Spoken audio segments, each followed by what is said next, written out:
A conversão dramática de Paulo de Tarso. A vida e legado de Paulo. Havia um tempo em que o nome de Saulo era temido entre os seguidores de Jesus Cristo. Saulo, nascido em Tarso, na Cilícia, educado aos pés do mestre Gamaliel, destacando-se entre seus contemporâneos pela sua devoção à lei judaica. Entretanto, sua vida tomaria um rumo inesperado, alterando o curso da história do cristianismo. E Saulo, respirando ainda ameaças e mortes contra os discípulos do Senhor, dirigiu-se ao sumo sacerdote. E pediu-lhe cartas para Damasco, para as sinagogas, a fim de que se encontrasse alguns daquela seita, quer homens, quer mulheres, os conduzisse presos a Jerusalém. E indo no caminho aconteceu que, chegando perto de Damasco, subitamente o cercou um resplendor de luz do céu. E caindo em terra ouviu uma voz que lhe dizia: Saulo, Saulo, por que me persegues? E ele disse: Quem és, Senhor? E disse o Senhor: Eu sou Jesus, a quem tu persegues. Duro é para te recalcitrar contra os aguilhões. E ele tremendo e atônito disse: Senhor, que queres que eu faça? E disse-lhe o Senhor: Levanta-te e entra na cidade, e lá te será dito o que te convém fazer. Cego, Saulo foi guiado à cidade por seus companheiros, onde permaneceu por 3 dias, envolto em escuridão física, mas mergulhado em uma profunda luz espiritual. Enquanto isso, Ananias, um discípulo corajoso, recebeu uma visão do Senhor instruindo-o a encontrar Saulo. A princípio temeroso, Ananias obedeceu ao chamado divino. Ele impôs as mãos sobre Saulo, e algo como escamas caiu de seus olhos, restaurando-lhe a visão. Ananias proclamou o propósito divino para Saulo, agora chamado Paulo. Ser um instrumento escolhido para levar o evangelho a todos os povos. Assim, Saulo foi batizado e adotando o nome Paulo, e imediatamente sua missão iniciou, compreendendo as profundidades da graça de Jesus. Assim, Paulo iniciou sua jornada de fé, uma jornada marcada por uma profunda compreensão da graça divina. Suas palavras ecoam em Romanos capítulo 8 versículo 28. Sabemos que todas as coisas cooperam para o bem daqueles que amam a Deus. Determinado a levar a mensagem além das fronteiras conhecidas, Paulo embarcou na primeira jornada missionária, acompanhado por Barnabé e João Marcos. Viajaram por Chipre e diversas cidades da Ásia Menor, encontrando desafios e triunfos. Seguiram para Iconio, Listra e Derbe, em constantes desafios, mas vendo também conversões acontecerem. Em Listra, Paulo curou um homem coxo. Mais adoração equivocada dos habitantes, que o consideravam um deus. Noem, judeus de Antioquia e Iconio instigaram a população contra eles, resultando em um apedrejamento de Paulo. Supondo sua morte, os discípulos o cercaram e o socorreram. Segunda e terceira viagem missionárias de Paulo. Paulo, Barnabé e Silas na segunda jornada missionária. Novamente, enfrentaram desafios e perseguições, mas também uma experiência extraordinária, a vitórias da fé em Cristo. Em Filipos, após açoitados e encarcerados injustamente, um terremoto libertou-os da prisão. O carcereiro, impressionado com o testemunho, converteu-se, ele e toda a sua família. Na terceira viagem, Paulo visitou cidades, permanecendo por um tempo em Éfeso, onde ocorreram muitos milagres notáveis. Lenços e aventais que tocavam os corpos dos enfermos, acontecia que as doenças eram curadas. Este período também sentiu uma opressão dos adoradores da deusa Ártemis. Paulo defendeu apaixonadamente a ideia de que a salvação não estava vinculada às práticas judaicas. O concílio concordou, marcando um momento crucial para a expansão do cristianismo entre os não-judeus. A terceira jornada missionária levou Paulo a Éfeso, onde experiências extraordinárias aconteceram. Ao se despedir dos anciãos de Éfeso, Paulo profetizou sobre futuras aflições, mas sua resiliência e dedicação ao rebanho de Deus foram evidentes. Combati o bom combate, acabei a carreira, guardei a fé, proclamou ele mais tarde em sua carta a Timóteo, 2 Timóteo capítulo 4 versículo 7. Prisões e jornada a Roma. Sua jornada a Roma, marcada por naufrágios e perigos, refletiu a fidelidade divina em meio às adversidades. Chegando à capital do Império Romano, Paulo permaneceu em prisão domiciliar, continuando a pregar e escrever epístolas que se tornariam pilares da teologia cristã. Sua prisão em Roma foi marcada pela escrita de epístolas como Colossense, Efésios, Filipenses e Filemão.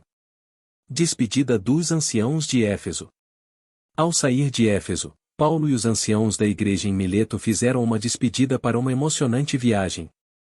Ele sempre fiel em seu ministério, enfrentando perigos de todos os lados, mas semeando firme o evangelho de Cristo. A mensagem de Paulo incluiu umas futuras aflições e a cuidar bem do rebanho de Deus. Ele enfatizou como palavras de Jesus, que disse: "Vá mais felicidade em dar do que em receber." Essa desde a despedida ilustrara uma conexão profunda entre Paulo e como as comunidades que ele estabeleceu. Ao retornar a Jerusalém, Paulo enfrentou hostilidade e foi aprisionado. Durante seu julgamento, ele proclamou sua fé aos governadores e reis. Festo e Agripa, apelando para César, iniciando Paulo sua viagem a Roma. Na viagem, enfrentou tempestades e naufrágios, demonstrando uma fidelidade divina. Paulo é martirizado em Roma. Os últimos dias de Paulo de Tarso foram envolvidos na atmosfera solene de uma Roma decadente.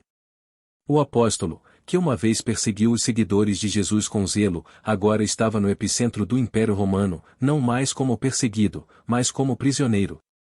Seu testemunho, seus escritos e sua fé inabalável marcaram uma jornada impressionante, culminando em sua morte, um evento que selaria seu lugar na história da Igreja. O carcereiro romano era gentil em relação a Paulo, permitindo-lhe viver em prisão domiciliar. Em uma casa alugada, Paulo continuou seu ministério, recebendo aqueles que buscavam a mensagem de esperança que ele oferecia. Enquanto aguardava seu julgamento final, Paulo escreveu suas últimas epístolas. A segunda epístola a Timóteo é particularmente comovente, pois revela um Paulo maduro, reflexivo e consciente de sua iminente partida. Na carta aos Filipenses capítulo 1, versículo 21, ele expressou seu paradoxo divino, declarando: porque o viver é Cristo, e o morrer é ganho. A morte para Paulo não era um fim, mas um começo, uma transição para a presença eterna com seu Senhor. Ele enfrentou a morte com a mesma coragem com a qual enfrentou os inúmeros desafios em sua jornada missionária. Seu exemplo ecoa em suas próprias palavras, na carta em 2 aos Coríntios capítulo 5 versículo 8, Paulo diz: "Temos, porém, confiança e deleitamo-nos mais em deixar o corpo e habitar com o Senhor." Sua morte física não foi um ponto final, mas um ponto de exclamação em uma vida marcada pela dedicação ao Evangelho de Cristo. Seu legado vive em suas epístolas, que continuam a guiar e inspirar, em sua história, que é um testemunho vivo da transformação possível pela graça de Deus. Relatos sobre a família de Paulo. A figura de Paulo de Tarso, conhecido como o grande apóstolo e missionário, muitas vezes obscurece os detalhes de sua vida pessoal, especialmente no que diz respeito à sua família. A Bíblia oferece vislumbres de sua experiência familiar, revelando um homem cujo zelo pela fé coexistiu com desafios pessoais e um amor inabalável por aqueles mais próximos a ele. Apesar da Bíblia não oferecer muitos detalhes sobre como sua família reagiu à sua transformação, mas podemos imaginar o impacto dessa mudança radical em suas relações. Em sua primeira carta aos Coríntios, Paulo aborda a questão do casamento, indicando que ele era celibatário na época da escrita. Ele expressa a vantagem de se dedicar inteiramente ao serviço do Senhor sem as distrações do matrimônio. No entanto, ele também reconhece que o dom do celibato não é universal e respeita a instituição do casamento. A capacidade de amar, perdoar e investir nas vidas daqueles ao nosso redor é um reflexo do amor incondicional de Deus que Paulo tanto pregou. Em conclusão, a jornada espiritual de Paulo de Tarso é uma narrativa inspiradora de transformação profunda e encontros significativos com Deus.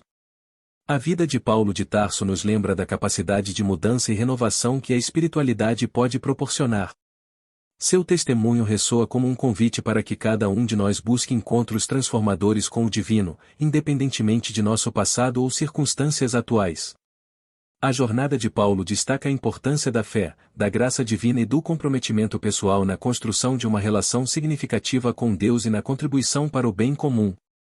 Em última análise, a história de Paulo de Tarso é um testemunho atemporal da transformação que pode ocorrer quando nos abrimos à orientação espiritual e ao amor do nosso bom Deus.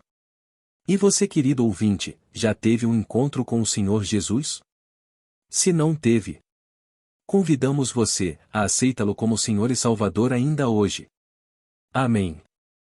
E agora quero ouvir a opinião de vocês sobre esta história apresentada pelo nosso canal.